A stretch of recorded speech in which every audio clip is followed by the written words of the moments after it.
देवभूमि हिमाचल प्रदेश के शिमला के रोहडू में ऐतिहासिक भुंडा महायज्ञ शुरू हो गया है। 5 दिन तक चलने वाले इस यज्ञ में करीब 1.5 लाख से ज्यादा लोगों के पहुंचने की उम्मीद है।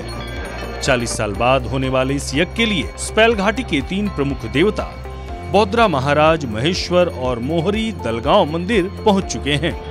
तो वहीं देवताओं के साथ हजारों की संख्या में देवलू यानी देवता के कारदार और श्रद्धालु भी महायज्ञ में शामिल होने पहुंचे हैं।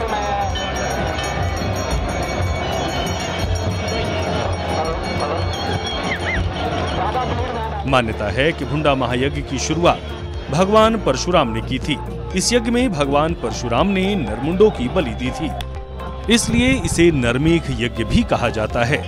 ये अनुष्ठान पूर्ववर्ती बुशहर रियासत के राजाओं की सांस्कृतिक विरासत का हिस्सा रहा है और हिमाचल में कुल्लू के निरमंड, रामपुर, बुशहर, रोहडू के लोग इसे सदियों से मनाते आ रहे हैं। इस भुंडा महायज्ञ में सभी की नजरें विशेष किस्म की घास की रस्सी पर रहती है, जो 2 पहाड़ियों के बीच बांधी जाती है, जिसे मौत की घाटी कहा जाता है, जिस पर देवता के गुरसूरत राम रस्सी पर एक कोने से दूसरे कोने में जाएंगे, जिसे देखने के लिए सबसे ज्यादा भीड़ महायज्ञ में उमड़ रही है।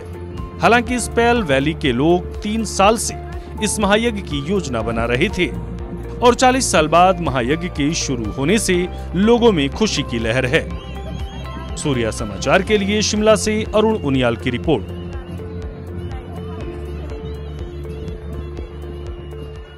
देवभूमि हिमाचल प्रदेश के शिमला के रोहडू में ऐतिहासिक भुंडा महायज्ञ शुरू हो गया है। 5 दिन तक चलने वाले इस यज्ञ में करीब 1.5 लाख से ज्यादा लोगों के पहुंचने की उम्मीद है।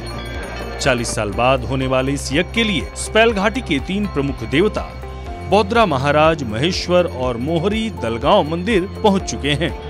तो वहीं देवताओं के साथ हजारों की संख्या में देवलू यानी देवता के कारदार और श्रद्धालु भी महायज्ञ में शामिल होने पहुंचे हैं।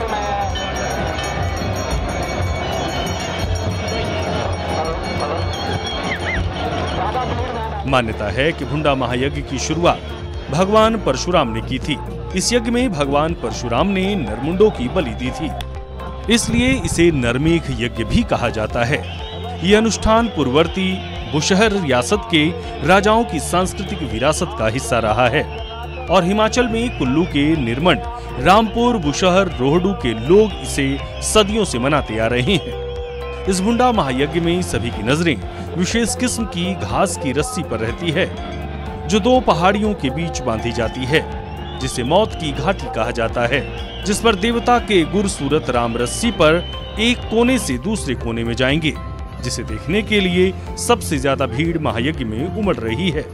हालांकि स्पैल वैली के लोग 3 साल से इस महायज्ञ की योजना बना रहे थे और 40 साल बाद महायज्ञ के शुरू होने से लोगों में खुशी की लहर है।